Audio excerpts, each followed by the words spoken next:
Just because you believe you can doesn't mean you will. But if you don't believe you can, you definitely won't. You have this metaphysical belief that some people have, not something that I believe, where it's like, if you believe in yourself that you can do it, then you're going to manifest it and it's going to happen. I don't believe that, but I do believe that in order for you to be successful, you have to believe that it can happen. You understand that things can get in the way, not everything will happen. But of course, there's the minimum belief that it is possible. Because it's that belief which motivates you to take steps towards those goals.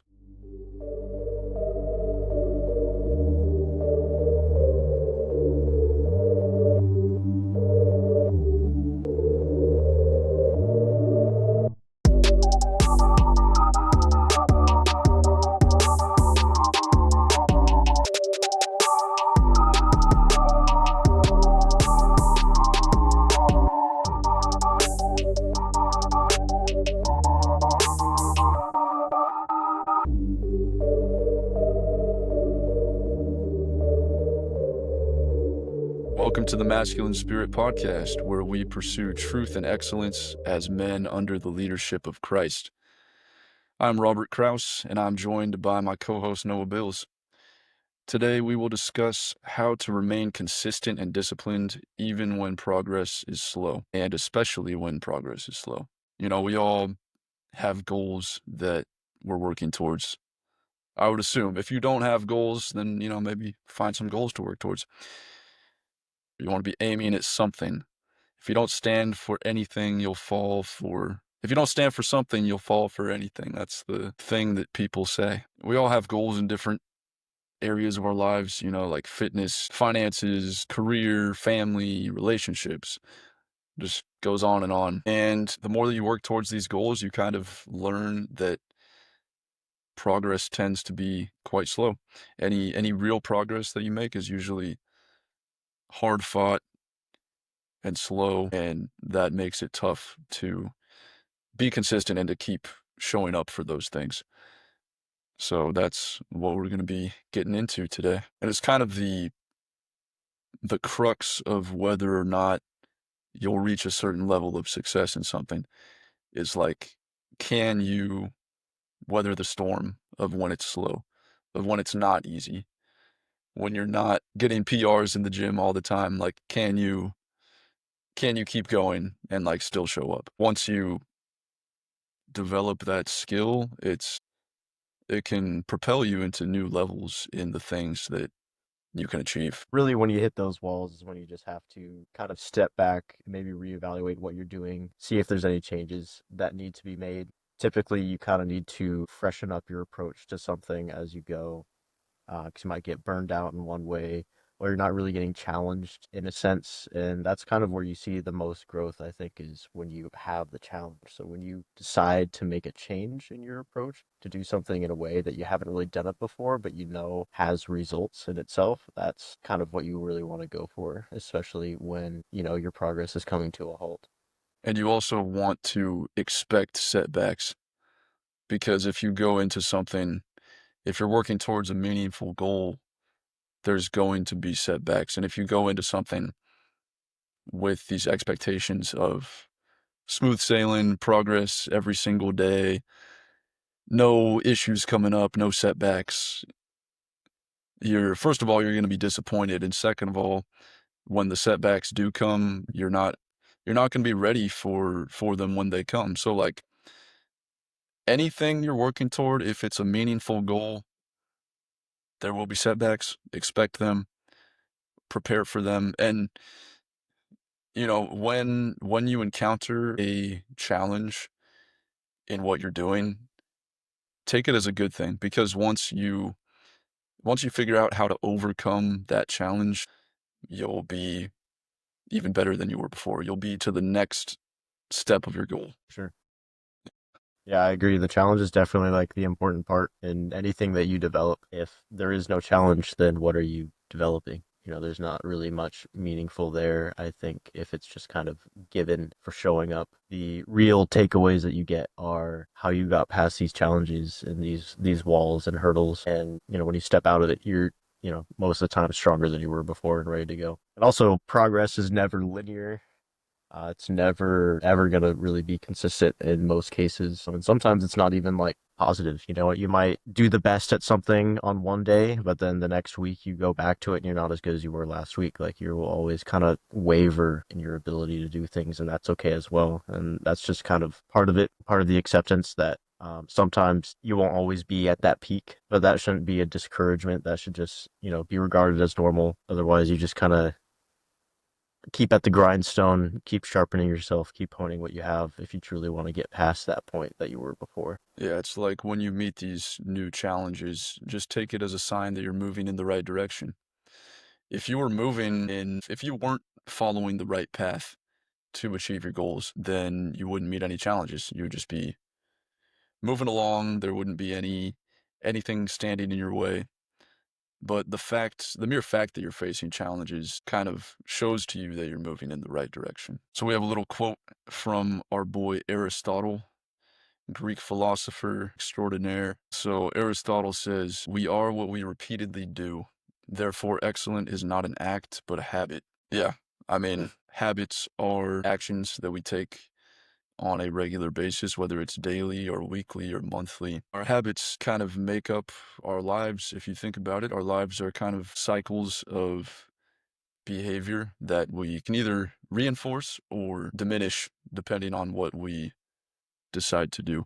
So it's like if you want to move towards something, say you're trying to become more fit, to build muscle, it's a matter of building the habit of going to the gym, lifting weights consistently. It's not this thing where you go into the gym one time and tire yourself out to the point of vomiting and just like go with complete, utter intensity. It's just like consistent, solid effort over time. That's what will lead you to success. That quote specifically talking about excellence, like when you're trying to pursue the highest level of whatever you're doing, that's when you have to just make it second nature. Like it's not even like a debate every day of like, do I go to the gym or not? It's like, no, I have this time set aside for the gym specifically because that's what I do every day. I just go to the gym. It's like the conscious decision that it's a part of your life for, every period of time necessary for it. It's continuous and it's built upon continuously as well. Yeah, and I like how he says it's not an act. Excellence is not an act. It's not something that you can pretend. You can't put on a face of excellence, at least not for very long, because people will find you out. If you're trying to punch above your weight, you're trying to act like you know more than what you really know. It's not going to happen. But when you do take the time to build your skills, build your knowledge, build your experience, the excellence in whatever you're pursuing is just a byproduct of that. And on the topic of trying to remain consistent when progress is slow and the tendency that we have to lose that consistency, something that's very helpful is to determine the reason that you are pursuing the goal. If you don't have a compelling reason, a reason that you find compelling within your own heart, then you won't be consistent. If you're doing it for other people, if you're doing it because your parents pressured you to do something, just societal expectations. It's very, very difficult to remain consistent with those things. It has to come from within yourself.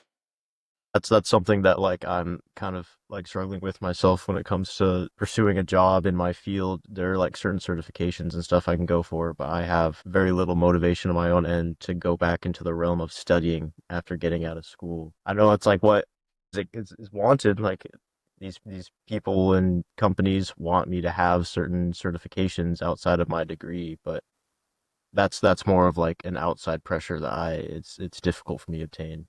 However, I will say, even though I do not feel compelled personally to do this for the sake of, sitting myself down and just learning more stuff, there is the goal of obtaining a better career than what I'm currently in. And because I want to have a good career to provide myself and my family stability, that is good enough motivation for me to sit my butt down and study again after 7 years of college, even though I don't want to. But it is what it is. I feel the same way anytime I have to do anything educational related to my job as a nurse. Yeah, but that's a good point because when you're moving towards your goals, you're going to have these secondary things come up.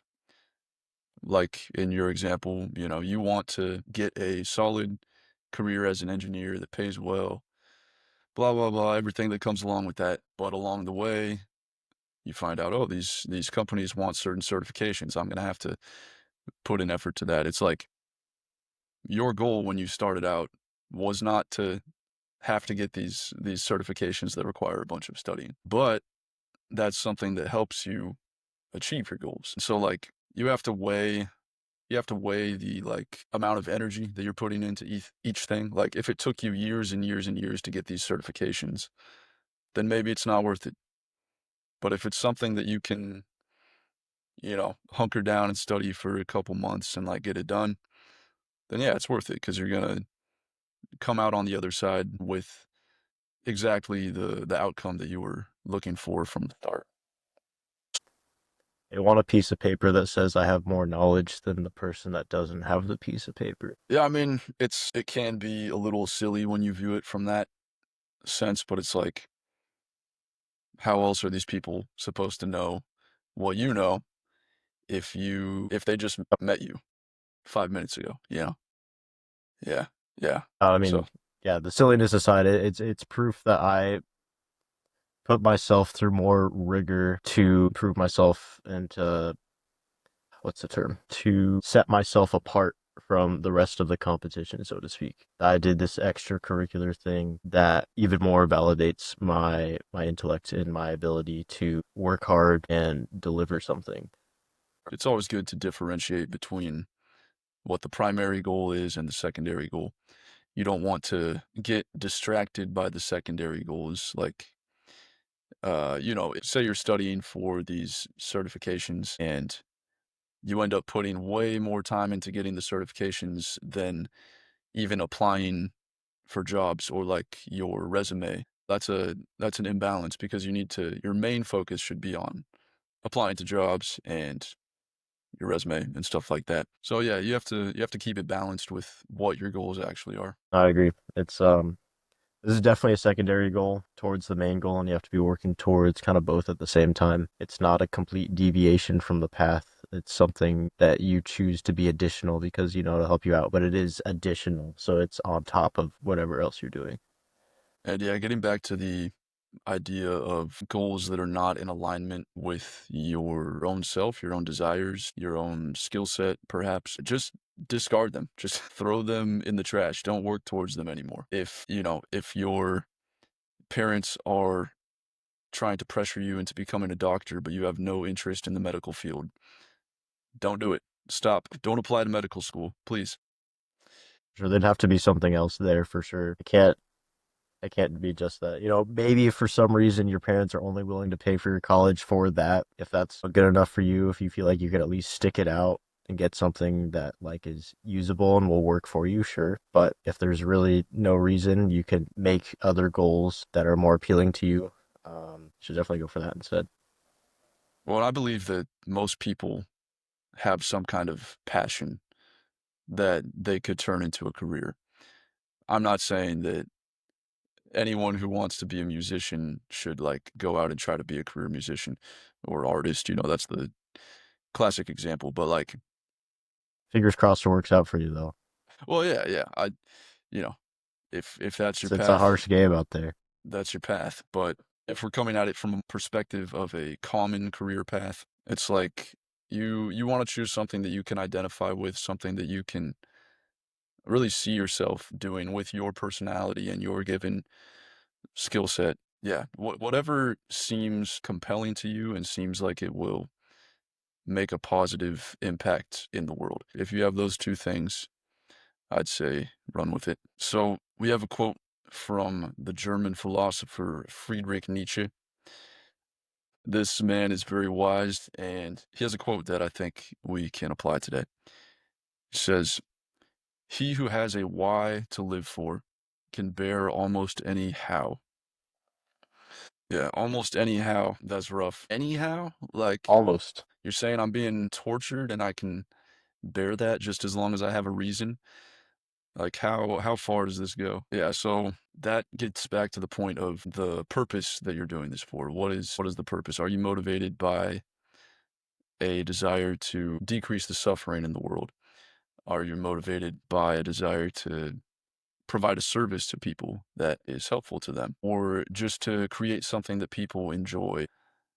What is your motivation? Because if you can identify that, then when you're in these seasons of, you know, slow progress, maybe even emotional distress, sadness, loneliness, anger, all the things that come along with that, because those things will come. If you can identify your reason, then that will be what propels you through those times. It keeps you consistent. Though arguably finding a reason and keeping that reason consistent is also very difficult on its own. I feel like for myself, like my motivations change to some extent, like whether if I'm doing things for other people, who those specific people are and what the things are, or if I'm doing things more for myself, or if I'm more doing things for God and to bring myself closer to Him. It is kind of difficult, I think, to really ascertain consistent motivation, but that is something that you really need to kind of think on, why do we do the things that we do? Are you trying to seek your own pleasure, the pleasure of somebody else? Are you trying to actually do something that's wholesome and good for yourself or somebody else? Are you doing something to just kind of bring it down to God and to honor Him? These things are obviously all kind of most people's motivations, but that is kind of the root of your success in your plan is having something you can always look back on and be uh, I'm putting myself through this because I know that there is a higher purpose and a higher good waiting for me at the end.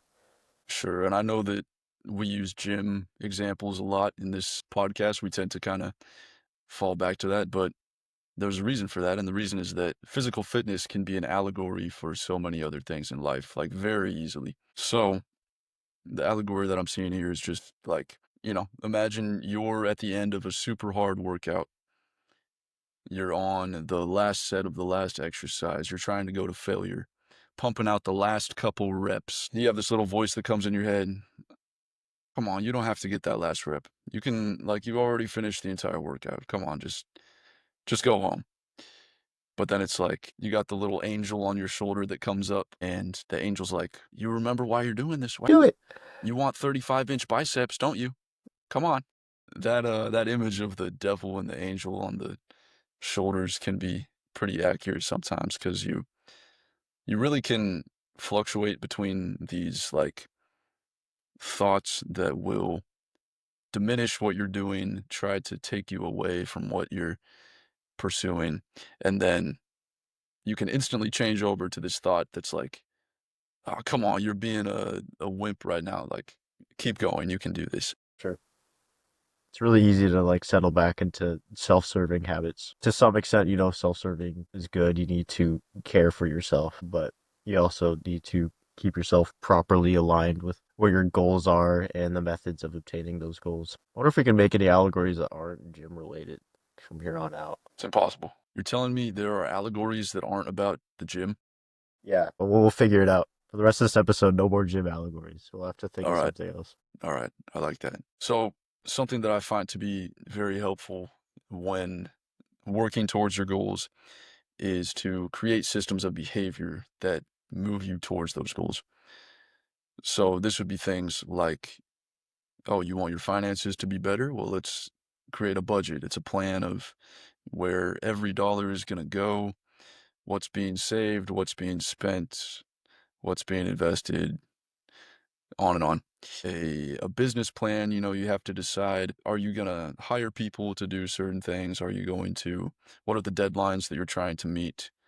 What is the population that you're trying to reach with your product or service? And creating these systems is kind of similar to building a habit, but a system is more like something that you put in place as a template that you're trying to meet on a regular basis. I see it as like an organizational method personally. It's more of just kind of like a layout or some sort of, visual understanding of what you want to see out of yourself. Another system of behavior that I would say that works really well for me is kind of putting like a social dependency on something. And what I mean by that is I wanted to make a gym allegory right there. I didn't realize I was building up to a gym allegory.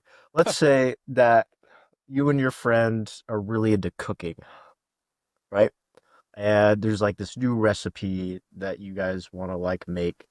If you're just like doing this by yourself, it's really hard, I think, to get that motivation by yourself of I gotta go source all the products and make sure I have all the right tools, to get it done. Then I have to actually make it. But when you have a friend there, a buddy who you trust and love, who also shares similar goals to you, you align yourself and work with that person. You set these goals together, and it's like now I'm not making this minestrone by myself. I have my homie over here who can help me. So when I'm chopping up the beef and my arm gets tired, he comes up from behind and assists my arm, spots me cutting up the beef for the minestrone.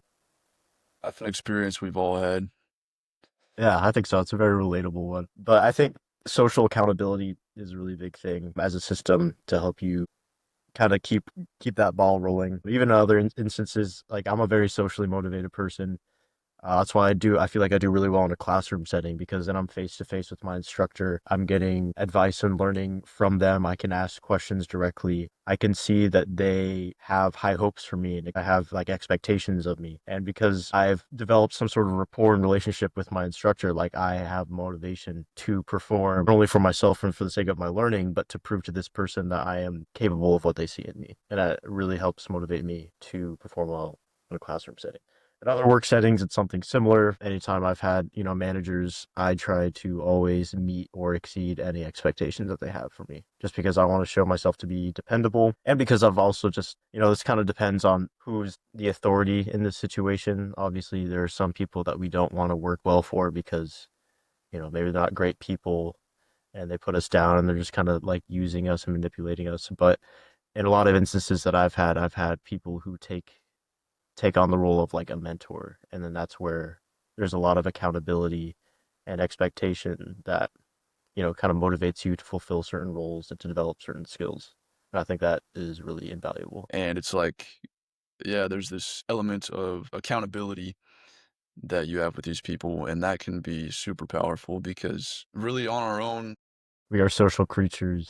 yeah, and on our own, we don't have that much power to motivate ourselves to do things. I mean, maybe in dire circumstances, somebody breaks into your house, yeah, you're gonna have a lot of motivation to deal with that problem. But when it's these monotonous day-to-day things, just putting in consistent work, it's super helpful to have somebody there. And any way that you can make it more easy and more likely for you to stick to the things that move you towards your goal, that's gonna be great as well. Kind of like if you're on a diet, don't keep things that are outside of your diet in your pantry or in your fridge.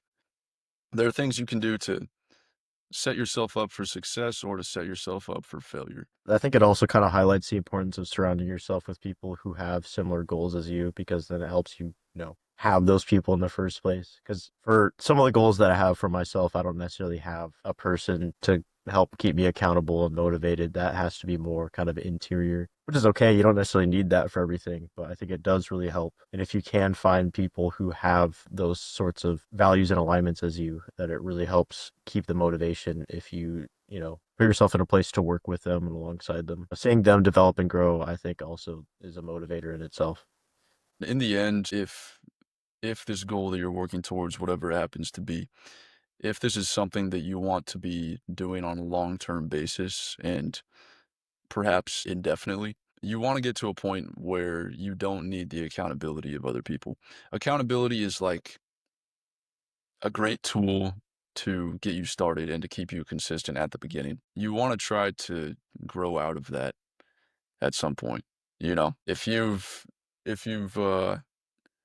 been in college for a year and still every time you study, you need like you won't study unless you have a study group to study with. Let's say that's the situation you're in. You've always studied with a study group and you just haven't built the discipline to do it by yourself if you need to. That's not a place that you want to be in. You want to try to be able to have that independence if you need to, And when other people are around, it's a great thing, but it shouldn't be necessary. Because then at that point, you're crippling yourself. You're creating new crutches that you probably didn't have before or didn't even really need in the first place. Yes, sir. Yes, sir. We got another Greek philosopher, Mr. Plato, not the children's toy that tastes delicious. Plato says human behavior flows from three main sources: desire, emotion, and knowledge. So we have these three sources that he says behavior flows from. Desire, that is just very simply what you want. If somebody asked you with a gun to your head, what do you want out of life right now? That's your desire. Emotion is what you're feeling. Could be, you're in a situation where you're anxious, so your behavior is going to reflect that. You're going to be sweating, fidgeting, not confident in the way you're speaking. Or let's say you're feeling an emotion of excitement and happiness. You will exhibit that in your behavior. So I think that makes sense. And knowledge. Knowledge is like, I know if I don't get a job that pays well or do something else to make money, then I'm not going to be able to provide for myself. Therefore, I'm going to work towards all these different things that will allow me to achieve that. So that's knowledge is more like a kind of black and white thing.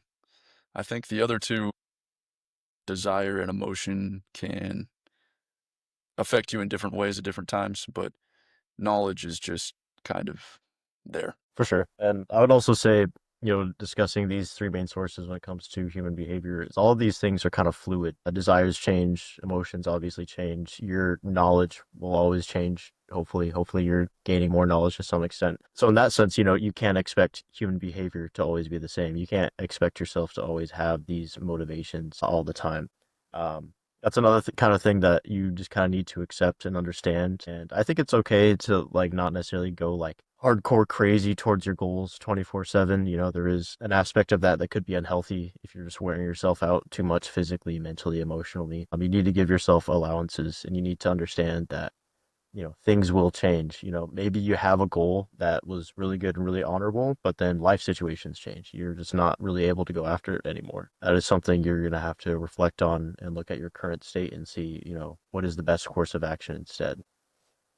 Yeah, the way I like to view the balance between the grind, working towards your goals, and leisure or recreation, they should be one and the same, because nobody can grind forever without burning out, and nobody's going to be satisfied if all they're doing is lying around all day, playing video games, drinking Mountain Dew. Well, maybe somebody will be satisfied, but most humans will not. I was about to say that sounds like a pretty good time. That's how I spend my weekend nights. But yeah, the point is, while you are working on this grind and motivating yourself, discipline, trying to be tough, all these hardcore things, there has to be a break. You have to consciously give yourself a break, because taking that break, for one, it will allow you to build your relationships and to spend quality time with the people you love. But it will also recharge you for the next season of the grind.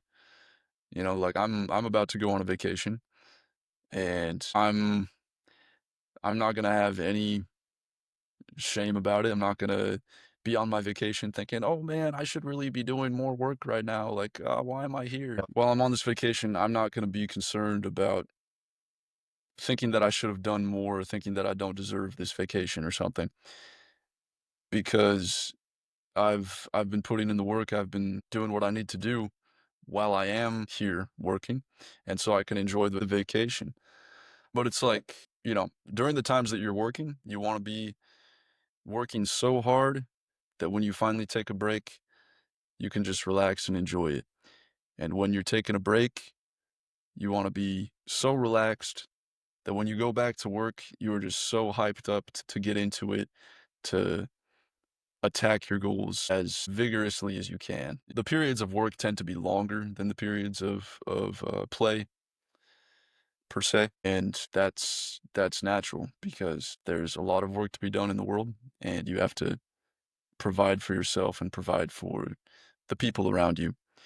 So I mean, if Yeah, you're talking on like a day on, day off kind of a thing, 'cause I mean, technically, even when you do work in a day, you still have time to play, so to speak, since we're using that term. But there's always time to foster and do the things you like to do, even if you work that same day, unless you're working like a 12, 14-hour shift, and that's a little bit different. If it's something you really care about, you'll find time to do it for sure. yeah. There's always time for the things that you truly care about. If you're somebody who happens to have too many interests, like, I don't know, I'm trying to learn a new instrument, but I also want to play rugby, and I'm also going to be a chess grandmaster, and I'm reading 30 Really books deep. a year. It's like, yeah, you have to know when to cut things out, even though you have all these interests. Choose a couple to focus on. Choose either one or a few more than that, but you can't do everything. I mean, you have to manage your expectations for sure. You can technically indulge in a lot of different hobbies at once, but you're only going to get so far with them because you're only putting in, you have one time slot allotted for fun things. If you split it up into four different hobbies, you're losing time on any of the individual hobbies that you could be doing. So it's just time management, managing your expectations with things. How far do you really want to go? Are you doing it just for the fun of it? Are you doing it because you want to get to a certain level of it? I Yeah, mean, it's totally cool if you just like to suck at things. That's chill. I picked up three instruments this year. I don't know how to play any of them, but I'm happy trying. You know, that's cool. I like that. yeah, yeah. It just depends on what you want out of it. If you want to try a bunch of new things just for the experience and not really have any plans of going anywhere with it, then that's fine. But yeah, you have to set your expectations correctly. So when you're in a circumstance where you're working towards something and you're faced with a challenge, the tendency can be to just give up in general and just like not do it until the challenge goes away. I think it's a better strategy to just have a minimum goal, have a range of what you want to do. It's like, at least I'm going to go to the gym. Sorry, I have to use a gym analogy. At You least, literally don't have to, but okay. okay, okay. At least I'm going to save $100 a month. But hopefully, I'm able to save $500 a month. So this allows you, when there is a financial struggle, a new expense that comes up, maybe you lose a job. This allows you to be like, oh, okay, well, this month I'm only going to save $100, and that's fine because I gave myself this range. And this allows you to adapt your work towards your goal, your progress towards your goal, based on the circumstance that you're in. So if you're in a time of plenty, then you give plenty. If you're in a time of scarcity, then you can adjust that accordingly. I think like the big thing is that your minimum isn't like doing nothing. Like the minimum should be having some amount of consistency. Because I mean that's kind of like a big thing. We've already kind of talked about it. Consistency is huge. Consistency is what builds your habits, and that's what, builds excellence as per the Aristotle quote. Is it the Aristotle? It wasn't Plato Yes, too. I've talked about Plato. yes. Yeah, that guy. The other Greek guy. Your minimum shouldn't be nothing because then nothing's getting done. I mean, that's kind of an obvious statement, but it really just is invaluable to have consistency. I'd rather have consistency over something than like anything else. I think that's the biggest thing. Yeah, I mean, we can talk about financial examples all day, but a very common one that people like to use is Warren Buffett. You familiar with Warren Buffett? For the name, not really familiar with the significance. He's the most famous investor in the world, and he's been doing it like I think since the early 1900s. He must be 90 something now. He started investing when he was 11 years old, investing in companies, and didn't necessarily have a ton of money. Now he's like 100 billionaire, I think. And there's this statistic that people share about him that's very interesting, which is 99% of his total net worth that he has currently, he made after he turned 50 years old. So he started at 11. 99% was made after he turned 50. So Yeah, between so it's 11 and 50, 39 years. he had 39 years and he only made 1% of of his total net worth now. But kind of counterintuitively, that's what allowed him to get to the point where he could make that much, you know? So he was, the point of the example is he was putting in all this work, all this consistency for 39 years, probably didn't have a ton to show for it.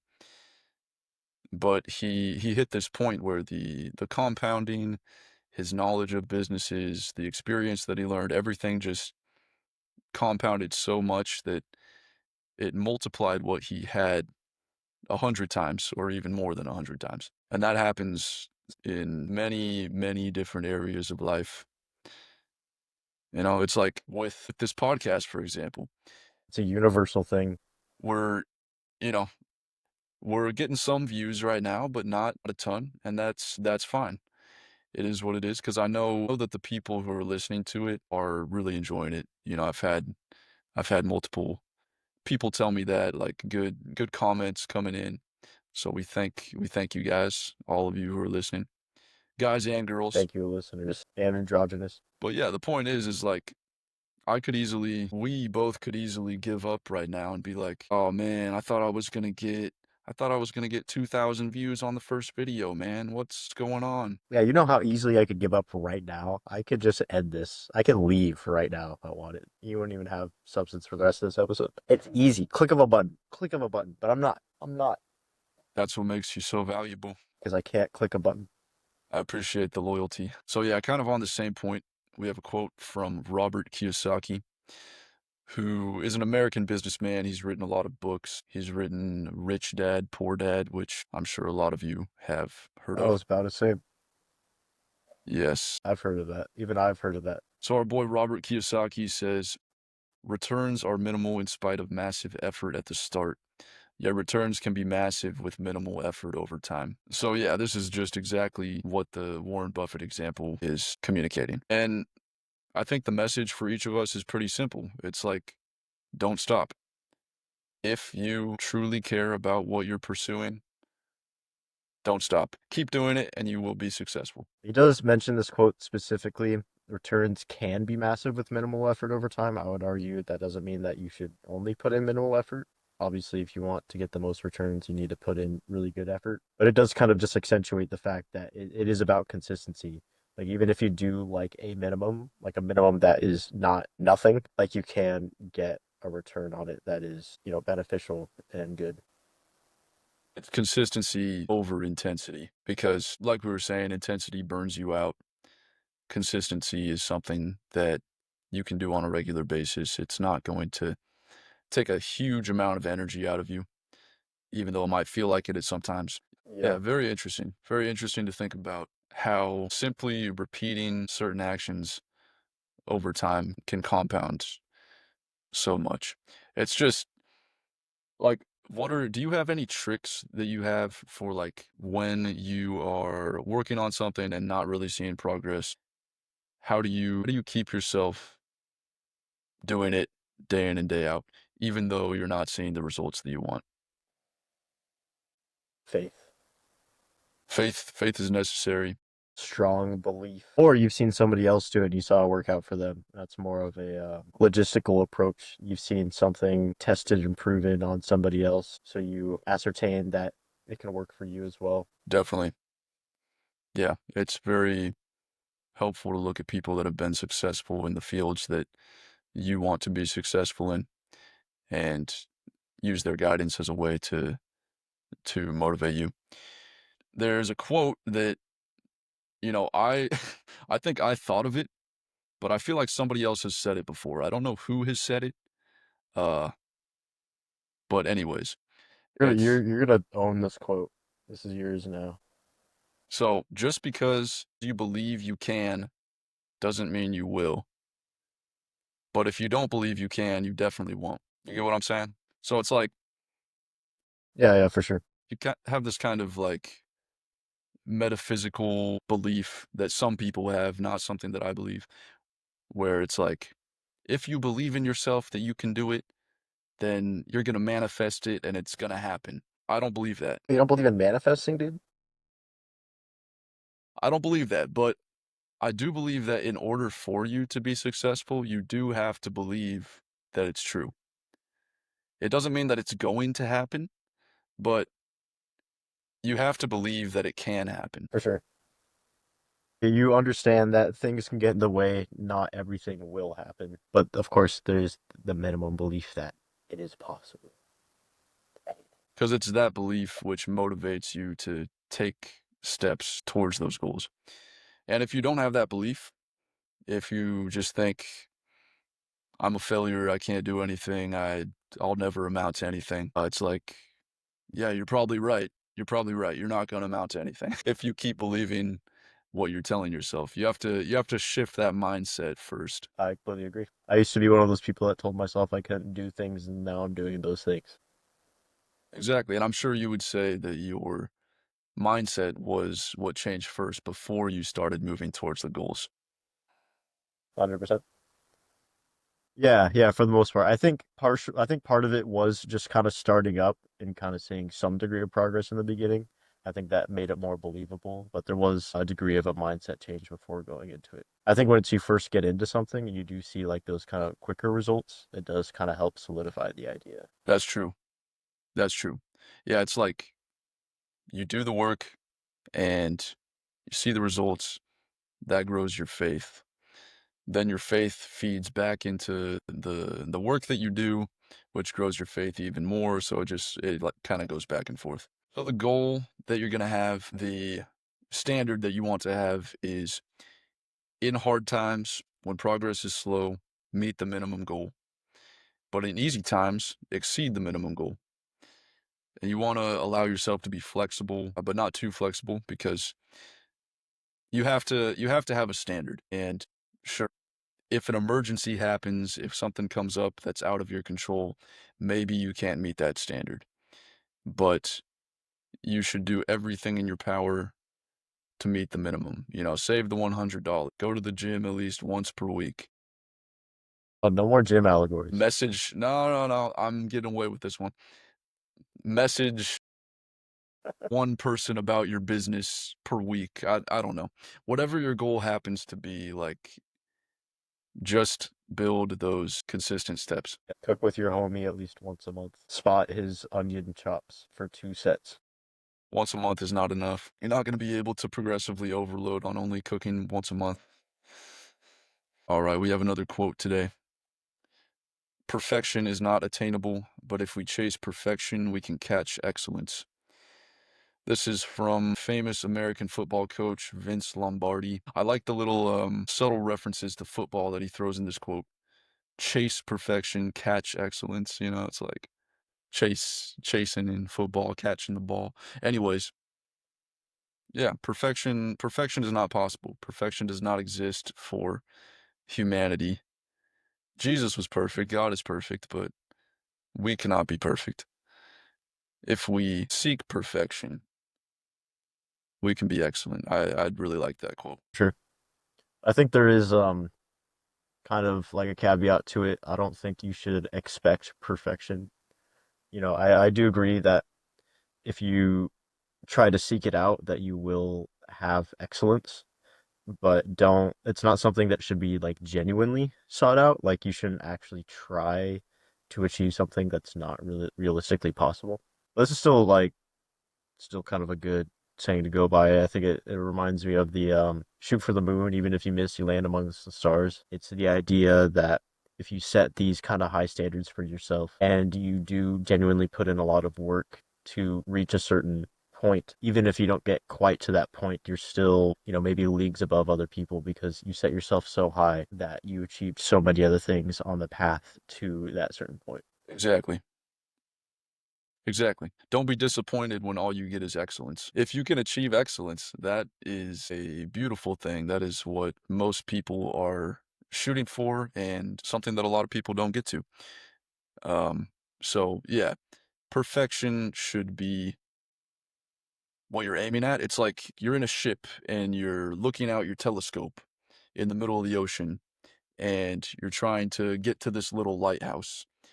It's like that is what perfection should be to you. It's like something way far off in the distance that you're probably not going to get to. So you shouldn't expect perfection. Well, thank you all for joining us. Please send us your thoughts, suggestions, and criticisms at masculinespiritpodcast@gmail.com. We look forward to continuing this journey together, and have a blessed day, everyone. Finding strength in submission, that's the mission. Breaking chains of tradition, new position. Walking in His vision, divine commission. This is masculine spirit, listen, listen. Started as a boy with a heart full of questions, seeking validation through worldly possessions, learning wrong lessons about masculine expression. Depression hit heavy with painful suggestions that I wasn't worthy, wasn't making impressions, till I found His message and started progressing. Through every blessing and every testing, now I'm addressing the lies I was festering. Stand up, warrior, it's time to rise. Let His light shine through your eyes. Every battle makes you rise. This is where your spirit flies. Yeah, this is where your spirit flies. See, the thing about manhood, it isn't in muscles, though I built them daily through physical struggles, deeper than hustles and temporary puzzles. Spirit was muzzled till Christ came to shuffle my priorities, showing me purpose is foundational, rational, factual, but still inspirational, national, global, yet still congregational, building generational wisdom, that's operational. Finding strength in submission, that's the mission. Breaking chains of tradition, new position. Walking in His vision, divine commission. This is masculine spirit, listen. Biblical principles giving me clarity. Carrying wisdom through all this disparity. Apparently strength isn't measured in scarcity. Rapid with charity, prayer, sincerity. Finding the warrior spirit inside of me, guided by a light that was hiding inside of me. Pride had to die for this ride to be righteous. See, Christ had to rise for this life to be bright in me. Sometimes we fall, we fall, we fall. Sometimes we crawl, we crawl, we crawl. But through it all, we hear His call, building walls, standing tall, breaking falls, breaking for our brothers, yeah. Brothers, we stronger when walking together, whether the weather is stormy or better. We measure our treasure in spiritual leather and never say never to heavenly preference. Learning to lead when we're serving the least of us, freeing the beast while releasing the priest in us, seeking increase while the feeder was keeping us, chained to beliefs that are deeply deceiving us. Stand up, warrior, it's time to shine. Let your light lead down the line. Every brother by design. This is where our spirits climb. This is where our spirits stand as a beacon for the brothers still seeking. Show them strength isn't weakness when you're down on your knees. Every trial that tested me, every mile that pressed in me, built the man God blessed in me. Now I'm walking in destiny.